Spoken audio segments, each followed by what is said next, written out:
अरे मोहाज आज खून गिरे के दर्द बा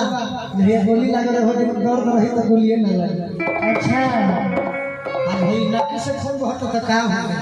हम खूनी प्रेमी बाकी दिल से करके हम बड़ी मानिला माने ठीक बात दिल से करके बड़ी मानिला दिल से मैं कि हंसला तो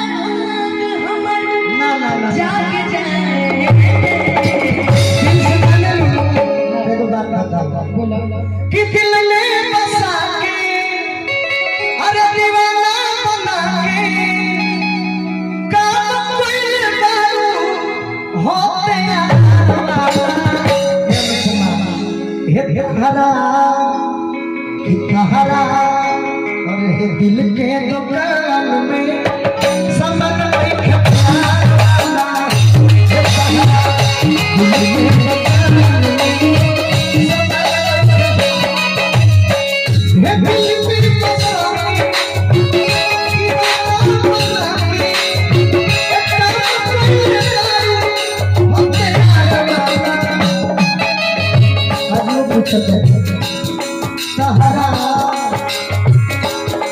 कहरा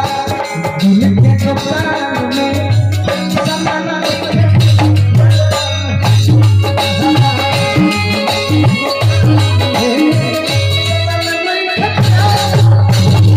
ऐसे गीत तारा में खूबी नहीं के कोनो यार वाला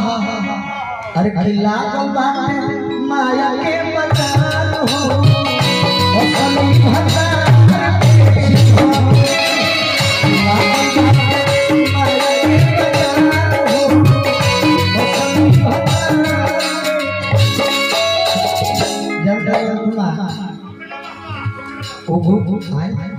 बिना छिलले बस बिना सुखले